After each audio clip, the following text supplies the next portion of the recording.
Assalamualaikum warahmatullahi wabarakatuh. Bismillahirrahmanirrahim. Alhamdulillahi rabbil alamin.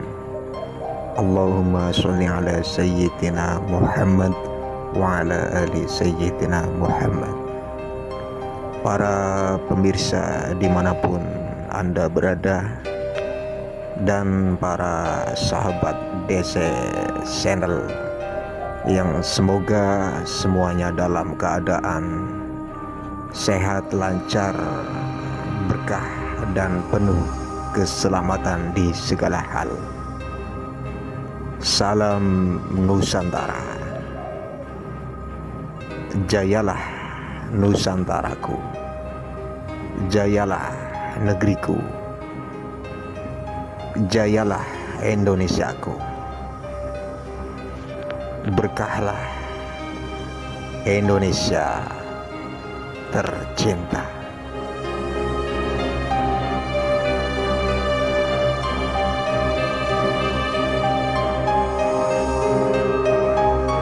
Untuk konten kali ini dengan judul Kebo Iwa dan Gunung Batur.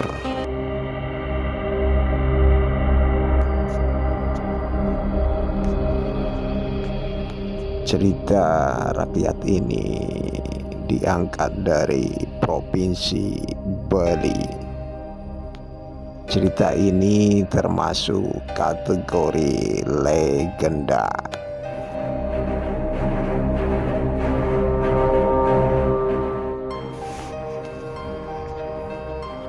Kebo Iwa adalah seorang raksasa yang bertubuh besar.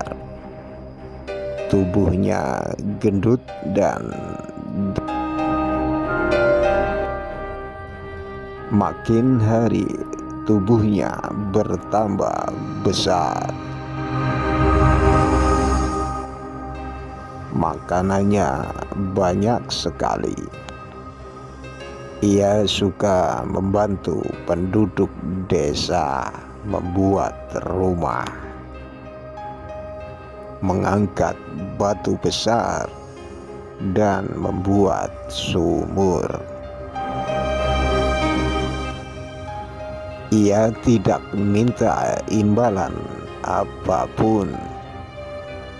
Hanya saja penduduk desa harus menyediakan makanan yang cukup untuknya. Jika sampai 2 hari Kebo Iwa tidak makan, maka ia akan marah. Jika marah, ia akan mengamuk dan merusak apa saja yang ada di depannya. Tak peduli rumah atau pura akan dirusaknya. Kebun dan sawah juga dirusaknya. Karena tubuhnya sangatlah besar, makannya pun sangat banyak. Konon, porsi makan Kebo Iwa sama seperti menyiapkan makanan 100 orang biasa. Walau penduduk desa sudah tidak membutuhkan tenaganya, mereka harus tetap menyediakan makanan untuk Kebo Iwa. Karena jika Kebo Iwa lapar, ia akan marah dan menghancurkan apa saja.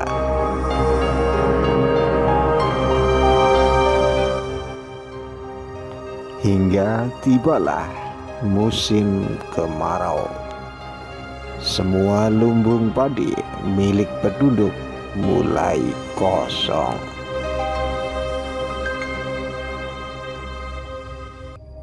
Beras dan bahan makanan lain mulai sulit diperoleh. Setelah sekian lama hujan tidak kunjung jua, datang penduduk mulai khawatir keadaan Kebo Iwa.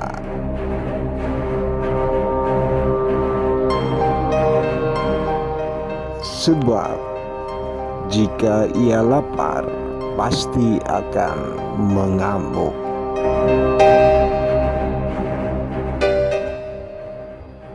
Benar saja kekhawatiran penduduk.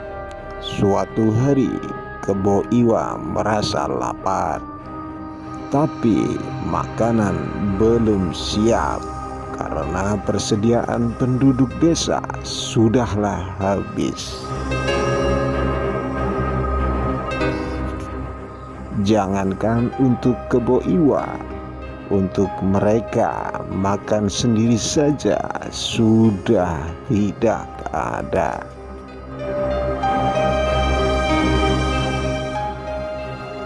Kebo Iwa pun marah besar dan mengamuk.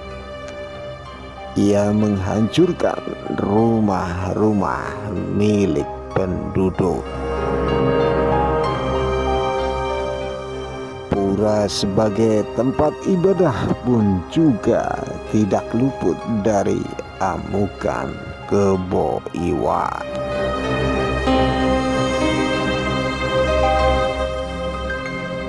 Penduduk melarikan diri ke desa tetangga. Tapi Kebo Iwa terus mengejar sambil berteriak-teriak, "Mana makanan untukku? Atau kalian lebih suka ku hancurkan?" Kebo Iwa semakin ganas.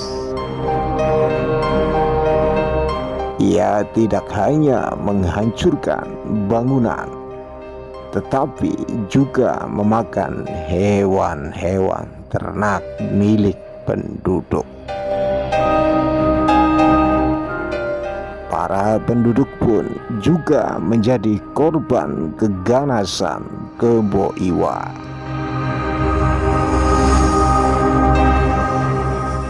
Melihat kerusakan yang ditimbulkan Kebo Iwa, maka penduduk menjadi kesal dan marah.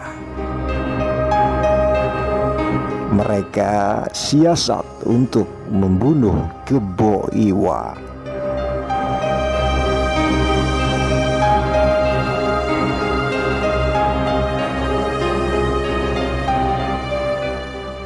Mereka mengajak berdamai Kebo Iwa dengan segala macam cara. Akhirnya mereka bisa mengumpulkan makanan yang banyak, lalu mendekati Kebo Iwa.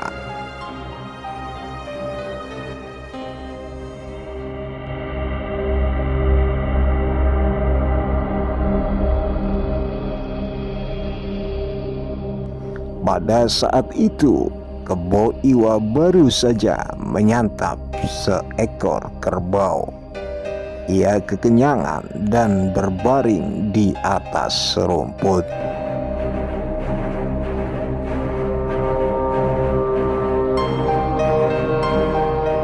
"Hai Kebo Iwa," tegur kepala desa. "Ada apa? Mau apa kalian mendekatiku?" tanya Kebo Iwa dengan curiga.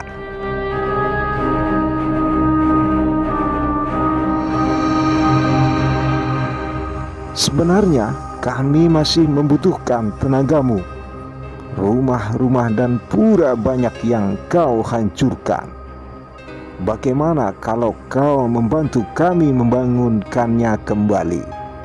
Kami akan menyediakan makanan yang banyak untukmu, sehingga kau tak kelaparan lagi, kata kepala desa. Makanan? Kalian akan menyediakan makanan yang enak untukku? Mata Kebo Iwa berbinar mendengar kata makanan. Aku setuju. Aku akan membantu kalian, kata Kebo Iwa.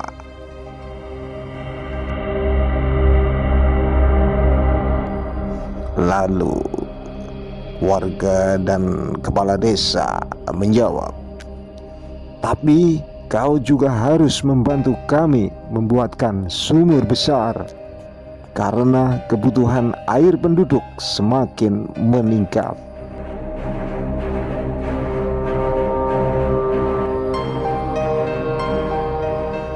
Kebo Iwa senang, tidak curiga sedikit pun. Dan keesokan harinya, Kebo Iwa mulai bekerja. Dengan waktu yang terhitung singkat, beberapa rumah selesai dikerjakan oleh Kebo Iwa. Sementara itu, para penduduk sibuk mengumpulkan batu kapur dalam jumlah yang besar dan banyak. Kebo Iwa merasa bingung mengapa para warga sangat banyak mengumpulkan batu kapur. Padahal kebutuhan batu kapur untuk rumah dan pura sudahlah cukup. Mengapa kalian mengumpulkan batu kapur begitu banyak? Tanya Kebo Iwa. Ketahuilah Kebo Iwa, setelah kamu selesai membuat rumah dan pura milik kami akan membuatkanmu rumah yang besar dan sangat indah, kata kepala desa. Kebo Iwa sangatlah senang mendengarnya. Hanya dalam beberapa hari, rumah dan pura milik penduduk selesai dikerjakan. Pekerjaannya hanya tinggal menggali sumur besar. Pekerjaan ini memakan waktu cukup lama dan memerlukan lebih banyak tenaga. Kebo Iwa menggunakan kedua tangannya yang besar dan kuat untuk menggali tanah sampai dalam. Semakin hari, lubang yang dibuatnya semakin dalam. Tubuh Kebo Iwa pun semakin turun ke bawah. Tumpukan tanah bekas galiannya berada di mulut lubang pun semakin menggunung. Karena kelelahan, Kebo Iwa berhenti untuk istirahat dan makan. Ia makan sangatlah banyak. Karena kelelahan, setelah makan ia mengantuk. Ia pun tertidur dengan mengeluarkan suara dengkuran yang sangatlah keras. Suara dengkuran Kebo Iwa terdengar oleh para penduduk yang sedang berada di atas sumur. Akhirnya para penduduk segera berkumpul di tempat lubang sumur tersebut. Mereka melihat Kebo Iwa sedang tertidur pulas di dalamnya. Pada saat itulah kepala desa memimpin warganya untuk melemparkan batu kapur yang sudah mereka siapkan sebelumnya ke dalam sumur. Karena tertidur lelap, Kebo Iwa tidak menyadari dirinya dalam bahaya.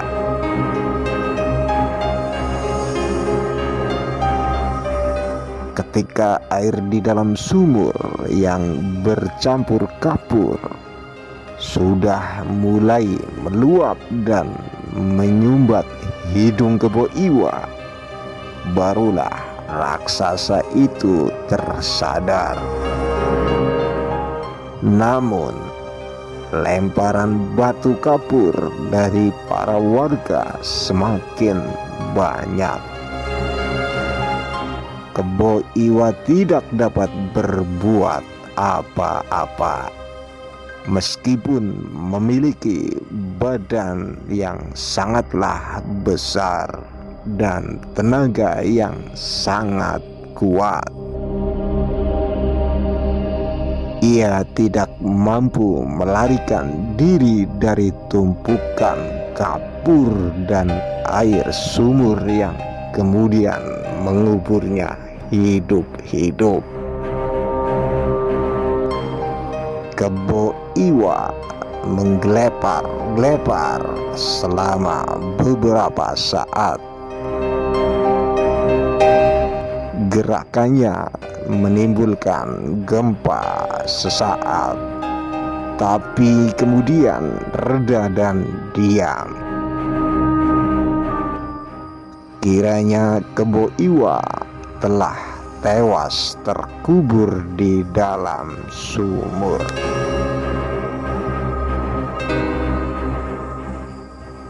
Sementara itu, air sumur semakin lama semakin meluap. Air sumur itu membanjiri desa dan membentuk danau.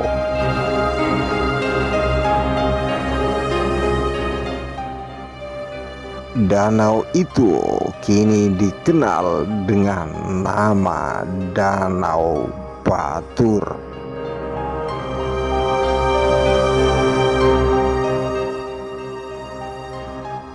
Sedangkan timbunan tanah yang cukup tinggi membentuk bukit menjadi sebuah gunung dan disebut Gunung Batur.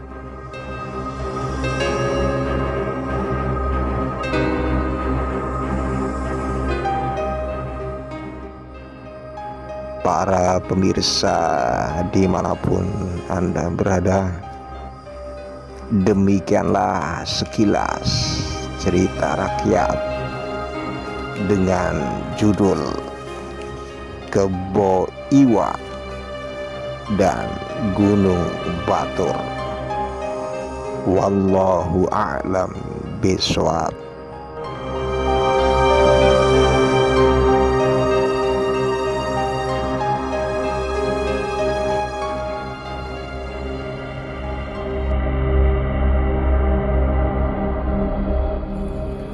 Para pemirsa semuanya, jangan lupa ikuti terus cerita-cerita rakyat Nusantara yang lainnya dalam konten saya selanjutnya. Terima kasih atas bergabungnya dengan channel saya. Semoga kelancaran, kesehatan, keberkahan, dan keselamatan di segala hal menyertai kita dari awal hingga akhir. Banyak kekurangan dan kekeliruan dari pribadi saya. Mohon maaf yang sedalam-dalamnya. Semoga banyak hikmah untuk kita semua. Salam Nusantara, jayalah Nusantaraku, jayalah negeriku, jayalah Indonesiaku. Berkahlah Indonesia tercinta. Wassalamualaikum warahmatullahi wabarakatuh.